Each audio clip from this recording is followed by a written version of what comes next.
My family believed my cousin's accusation and kicked me out on his wedding day. I was labeled a homewrecker for years when the truth finally came out. Everyone suddenly wanted to apologize and fix things. Never thought I'd be sharing this story here, but after everything that's happened recently, I need to get this off my chest. Quick disclaimer, I'm using fake names for obvious reasons, and I'm writing this from my alternate account because some people involved still follow my main. So I'm James, 32 now, but this whole mess started when I was 27. For background, I grew up in this medium-sized town outside Portland where everyone basically knows everyone else's business. Yeah, one of those places. My cousin Mike and I were super close growing up, like we shared a room at every family vacation until we were teenagers kind of close. Our moms are sisters, and they made sure we spent pretty much every holiday and weekend together. Mike was marrying Katie, who lived literally 3 houses down from us growing up.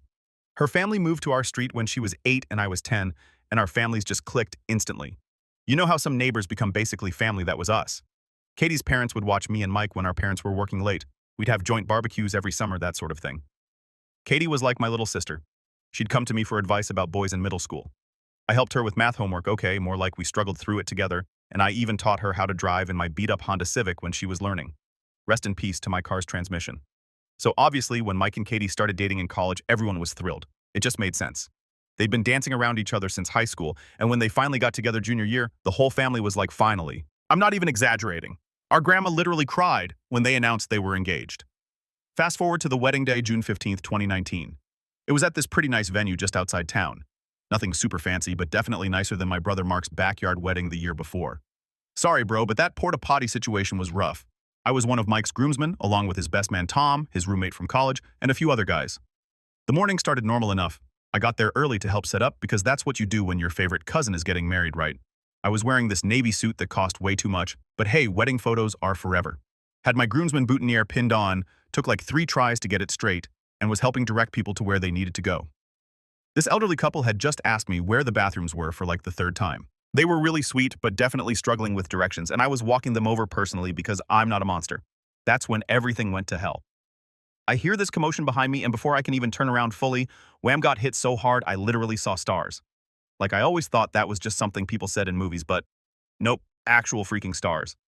Mike had come charging in with Tom and a couple other guys trailing behind him. He looked, I don't even know how to describe it, like rage and hurt and something else all mixed together. He just started wailing on me. Not like one punch and done, this was full-on assault mode. I'm not a small guy, 6'1", and I hit the gym occasionally, but Mike works construction, and he was just destroying me. The whole time he's screaming stuff like, how could you and I trusted you?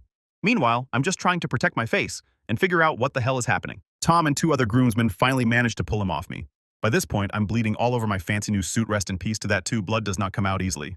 My left eye is swelling shut and I'm pretty sure my nose is broken. The elderly couple I was helping, they're just standing there in shock. The woman was crying. I still feel bad about ruining their day too. Someone, I think it was the venue manager, called for medical help. They wanted to call the cops too, but I managed to say no through my busted lip. Like even though I had no idea what was happening, this was still Mike. We grew up together. No way was I getting him arrested. Ended up at this urgent care place a few miles away. The doctor kept asking if I wanted to press charges while she checked if my nose was broken. Fun fact, it wasn't broken, just badly bruised. Still have a tiny bump there though. She gave me this ice pack that was so cold it almost hurt worse than the punches. Okay, not really, but damn, those medical ice packs are no joke. That's when I got the text. You know those moments in movies where the character looks at their phone and their whole world changes? Yeah, it was one of those. Message from my dad, wedding canceled, clear your stuff out of the garage by tonight. Quick context. I'd moved out years ago but kept some stuff stored at my parents' place. Boxes of childhood memories, some sports equipment photo albums, basically the stuff you can't fit in a small apartment but don't want to throw away. Nothing major, but the way he said it, that's when I knew something was seriously wrong. I called my dad immediately straight to voicemail. Same with mom. Sister wouldn't pick up either. Only person who answered was my brother Mark, and all he said was, how could you do this to the family before hanging up? I'm sitting in urgent care with an ice pack on my face, looking like I just went 10 rounds with Mike Tyson and nobody in my family will answer their phones. The nurse keeps giving me these sympathetic looks while I'm trying to call everyone I can think of, probably thinking I'm some guy who got in a bar fight at 11 in the morning wearing a suit. Yeah, finally decided to just drive to my parents' house. Quick side note, trying to drive with one eye swollen shut is not fun, do not recommend. Had to keep turning my whole head to check my blind spot. Probably looked like some kind of deranged owl to other drivers. Pull up to my parents' place. Same house I grew up in, typical suburban setup with the faded blue paint mom's been promising to redo for like 5 years.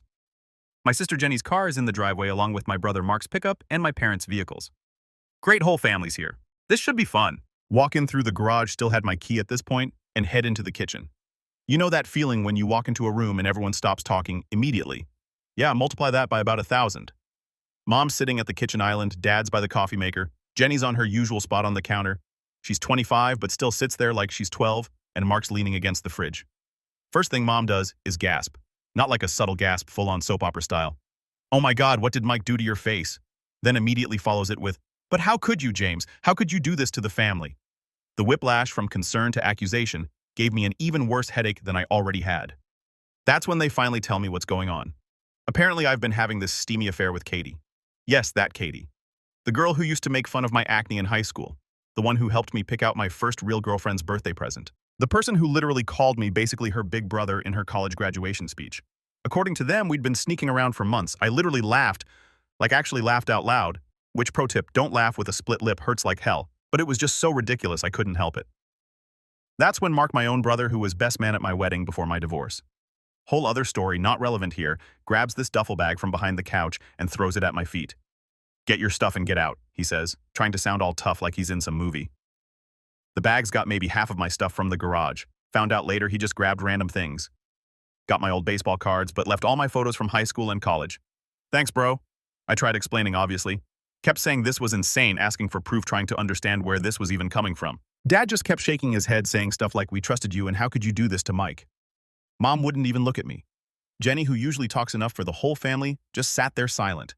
Asked them what proof they had. Their response, "We just know." That's it. That's literally all they had. No screenshots of texts because there weren't any. No photos of us together except, normal family photos from the last 15 plus years. Nothing. They just knew. The worst part, these are the people who know me. Mom and Dad, who raised me to always tell the truth, who literally grounded me for a month in 8th grade when I lied about finishing my science project. Jenny, who used to come to me with all her problems because I was the reasonable one in the family. Mark, who I helped move apartments 3 times because he's too cheap to hire movers. They all just decided I was guilty, no questions asked. I tried calling Katie straight to voicemail. Texted her, no response. Called her parents' house, yes, they still had a landline. Mr. H answered and told me if I ever called again, he'd call the police. Real Christian behavior there. Mr. Everyone deserves forgiveness H. I left my parents' house in a daze. Didn't even grab the bag Mark threw at me, just got in my car and drove. Ended up at Murphy's, this bar downtown I'd been going to for trivia night every Thursday for like 4 years. The bartender Dave takes one look at my face and starts pouring my usual whiskey sour basic I know. Then Mike's college roommate walks in for his shift, sees me, and suddenly Dave's telling me I need to leave. Apparently I'm not welcome there anymore. Cool, real cool. Drove home to my apartment, tried calling Katie again, nothing. At this point my phone's blowing up with texts from random family members and family friends. Everyone's got an opinion. Everyone knew we were too close suddenly. Every time Katie and I hung out or talked was suspicious. That time I helped her move apartments after college. Obviously, we were hooking up. The fact that her boyfriend at the time helped too conveniently forgotten. Had to turn my phone off. Just sat there in my dark apartment with a bag of frozen peas on my face, ice pack from urgent care, had melted, trying to figure out how my entire life had imploded in the span of about 6 hours. Called in sick to work for Monday. How do you explain to your boss that your face looks like a professional boxer's punching bag because your cousin thinks you're sleeping with his fiancée? Yeah, that's not a conversation I wanted to have. The next few weeks were absolute hell. You don't realize how interconnected your life is with your family until they all suddenly decide you're dead to them. Quick example, tried to go to my regular gym Monday morning. Figured exercise might help clear my head. Guess who's there? Mike's workout buddy Steve, who apparently now manages the place. Suddenly my membership is being reviewed and I should try a different location. It's like the whole town was playing this twisted game of 6 degrees of separation, except it was 6 degrees of ways to screw over James. My regular coffee shop barista is Katie's cousin's best friend. Local grocery store owner goes to church with Mike's parents. Even my freaking dentist canceled my cleaning appointment. His kid plays Little League with Mike's nephew or something.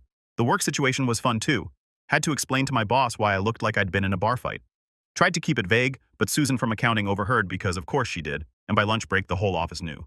Got called into HR because apparently someone thinks Susan was concerned about my personal conduct. Had to explain to this 23-year-old HR rep that no, I wasn't engaging in inappropriate relations with anyone while she looked at me like I was some kind of soap opera villain.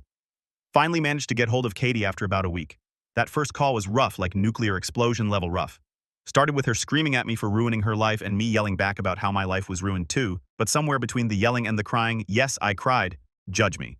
All you want, we actually started listening to each other. Turned out her side of things was even worse than mine. Her super religious parents had basically excommunicated her like full-on you're dead to us style. Her dad even called their priest to see if they could get her formally excommunicated from the church. Spoiler, that's not how it works. Mr. H.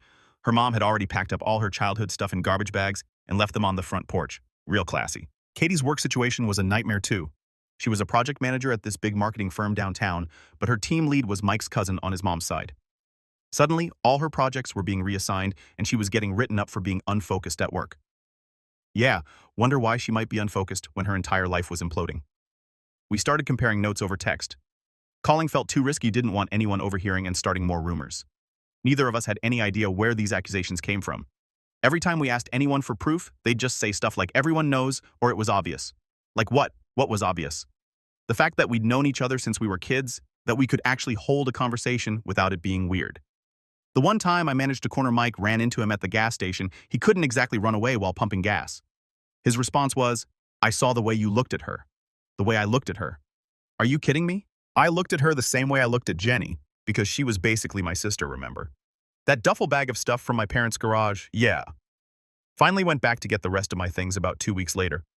Mom had boxed everything up and left it in the garage. Didn't even label the boxes, just threw everything in randomly. Found my high school graduation photos mixed in with old Christmas decorations. My college diploma was stuffed in with some old sports equipment. Cool, real cool mom.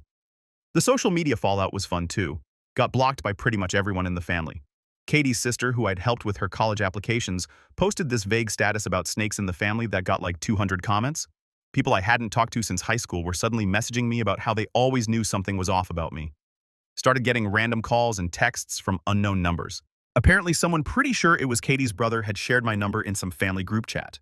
Had to change my number after getting bombarded with lovely messages calling me everything from a homewrecker to, well, you can imagine. The worst part, some of these people had known me my entire life. Mrs. D from down the street, who used to give me cookies every time I mowed her lawn in high school, crossed the street to avoid me. Mr. P from the hardware store, who taught me how to fix a leaky faucet when I bought my first apartment, suddenly his store was closed for inventory every time I tried to go in. Katie and I eventually realized we needed to get out. This town was suffocating us. Everyone had already decided we were guilty, and nothing we said or did was going to change their minds. We couldn't even meet up to talk about it in person because people would definitely see us and think it proved everything. Got real tired of defending myself against something I didn't do. How do you prove a negative? How do you prove something didn't happen?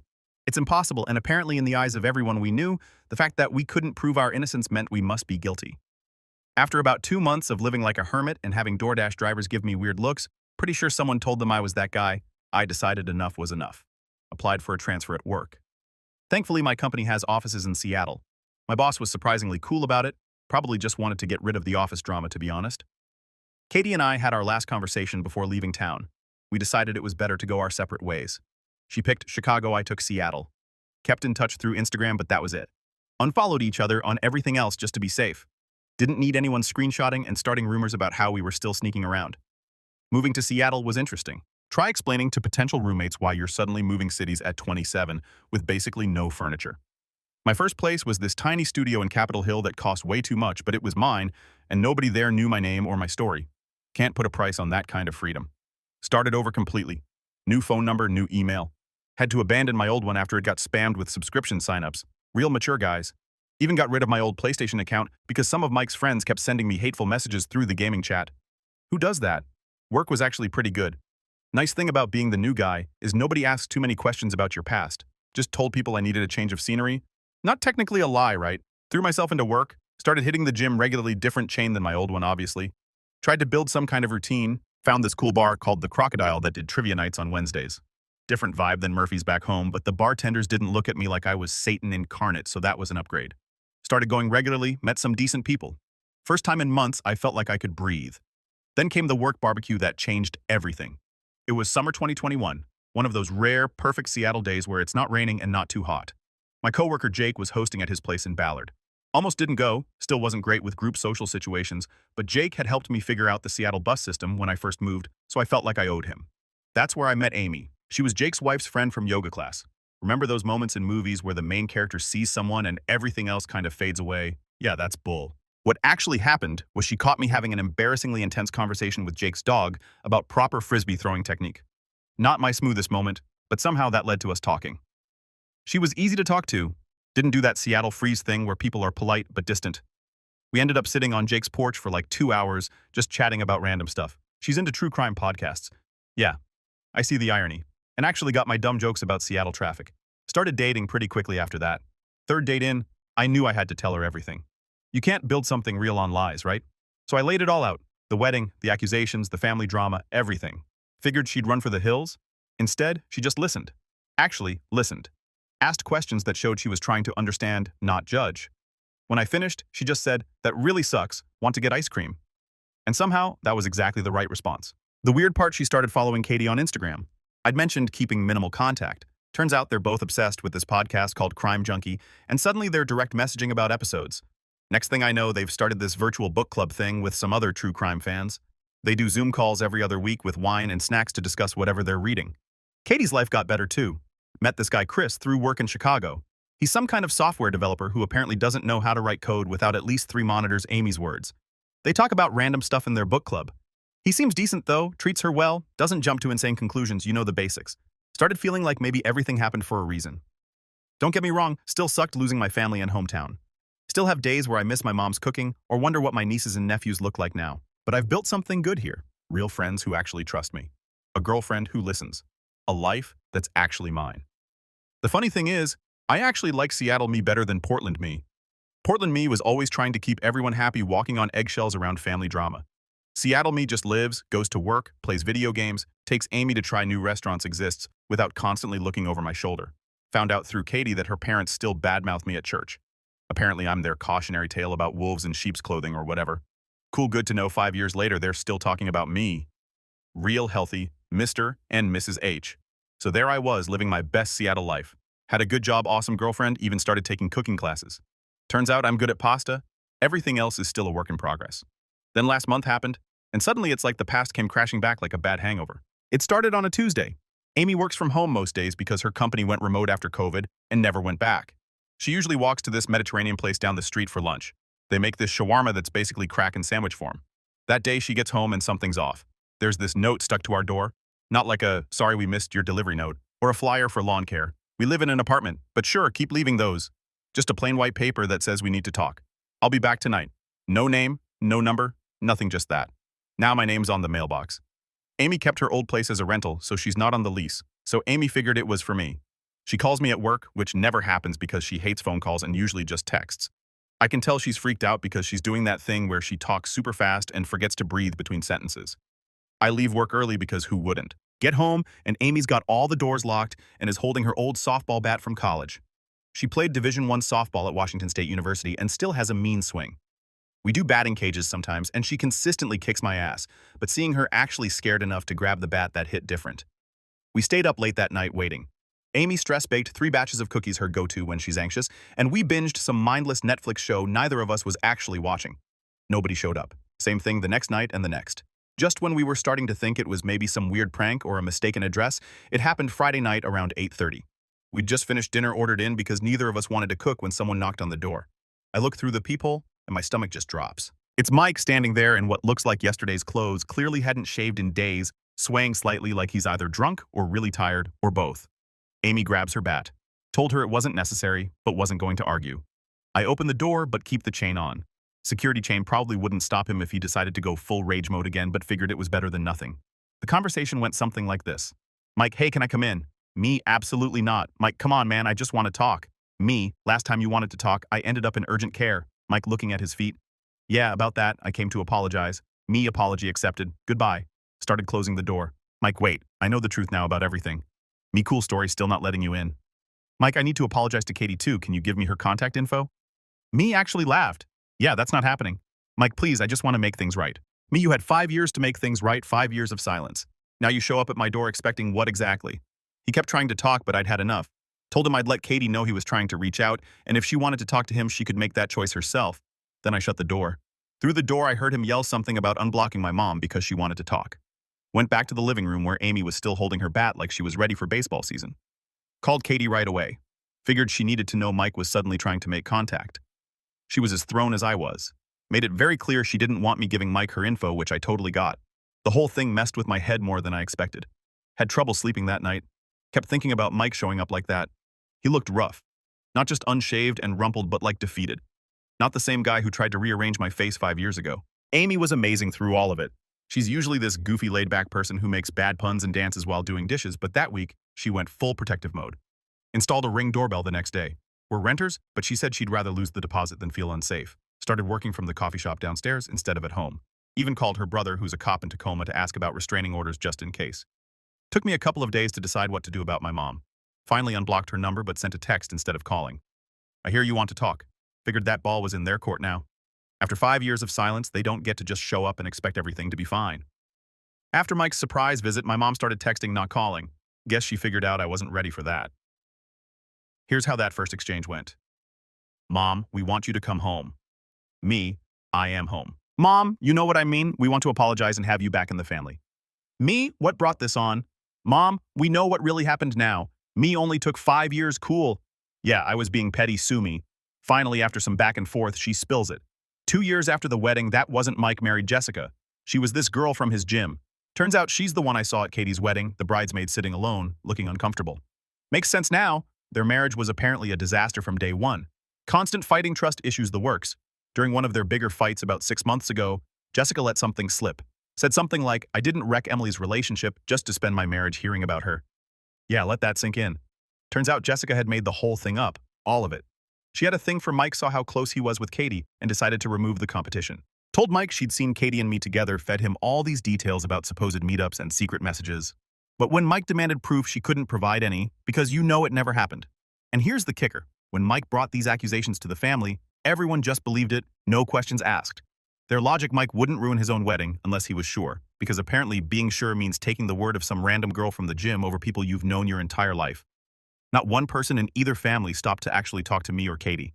Not one person asked for proof. Not one person thought, hey, maybe we should hear their side before we completely destroy their lives. The worst part, Jessica apparently had a history of this stuff. After everything came out, Mike's friend Tom remembered she'd done something similar at her last gym, accused a trainer of harassment when he wouldn't leave his girlfriend for her. But nobody thought to check into that before my face became Mike's personal punching bag. Katie's taking it even harder than me. All those church people who treated her like she was walking sin, her parents who literally threw her childhood memories in garbage bags, her boss who made her life hell until she had to quit, none of them bothered to verify anything either. Here's a fun timeline for you. June 2019, wedding day disaster. July 2019, Katie and I both leave town. December 2019, Mike starts dating Jessica. March 2020, they get married. Yeah, rushed much. August 2021, I meet Amy. September 2024, Jessica finally admits she made it all up. October 2024, everyone suddenly wants to apologize. 5 years, 5 whole years of being the family pariah. 5 years of missing birthdays, holidays, weddings, births. 5 years of my nieces and nephews being told Uncle James is a bad person, all because some girl from the gym couldn't handle the fact that my cousin was happy with someone else. Amy's been my rock through all this. When I told her what happened, she just sat there for a minute, then said, so what you're telling me is that your entire family is dumber than a box of rocks. Made me laugh for the first time since finding out. Katie's response was less humorous. Direct quote from our phone call, they can take their apologies and shove them where the sun doesn't shine. Tell us how you really feel, Katie. The worst part isn't even the lie itself, it's how easily everyone believed it. These people who've known me since I was born, who watched me grow up, who supposedly loved me, they all decided that this story about me and Katie made more sense than the truth. My mom keeps sending these long texts about how sorry they all are, how they should have known better, how they want to make it right. Dad even tried calling, blocked that real quick. Jenny's sending photos of her kids with guilt-trippy captions like they want to meet their uncle. But here's the thing, you can't just press reset on 5 years of treating someone like garbage. You can't just say, oops, our bad, and expect everything to go back to normal. Trust is like a mirror.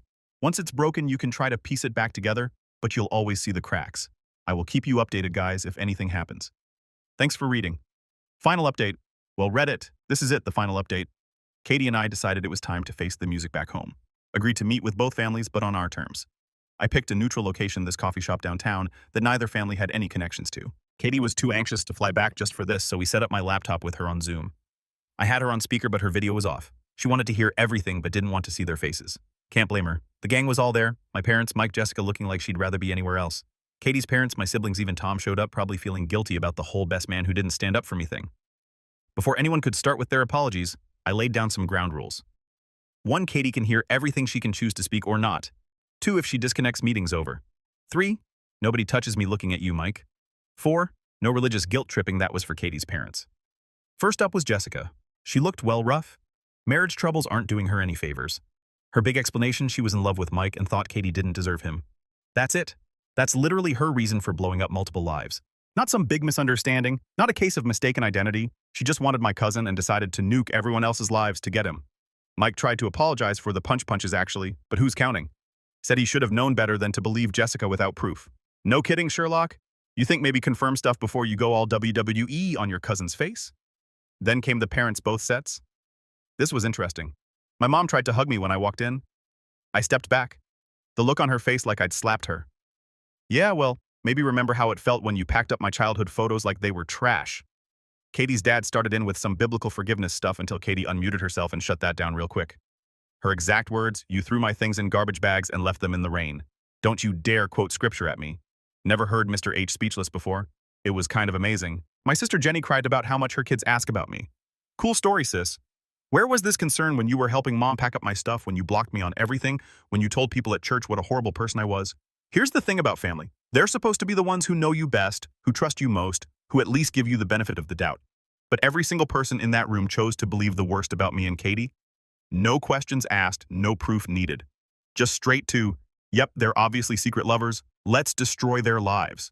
So I told them exactly that. Told Jessica she built her short-lived happiness on other people's pain. Told Mike that his lack of trust destroyed more than just his relationship with Katie. Told both sets of parents that they showed us exactly how conditional their love was, and now they get to live with that knowledge. Katie spoke up at the end. She was calm, which was somehow worse than if she'd yelled. Just said the worst part isn't that Jessica lied, it's that none of you thought we were worth the truth.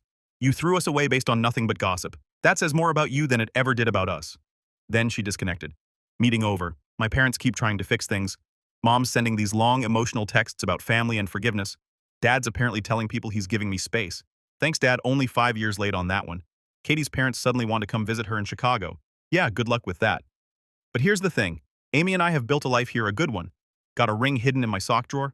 Don't tell her, but I'm proposing next month. Katie's happy with Chris. We've both got real friends who actually trust us, jobs we like, lives we built from scratch. Sometimes the family you choose is better than the one you're born with. Sometimes broken things shouldn't be fixed, and sometimes the best revenge is just being happy without the people who threw you away. So that's it, Reddit. That's how my cousin's wedding destroyed my old life and accidentally led me to a better one. Thanks for coming along for the ride. Edit, holy crap, this blew up, thanks for all the awards. Edit 2, yes, I'll update after I propose. No, I'm not worried about Amy seeing this. She doesn't use Reddit, and I'm using a throwaway. Edit 3. Katie says, thanks for all the support. She's doing great and planning a honeymoon to New Zealand. Edit 4 for everyone asking, yes, Jessica and Mike are getting divorced. Turns out, lying and manipulation aren't great foundations for marriage. Who knew? Final edit to everyone saying, I'm being too harsh maybe, but you try having your entire family believe the worst about you, throw you away, and then expect everything to be fine just because they finally realized they were wrong. Some breaks can't be fixed with a simple sorry.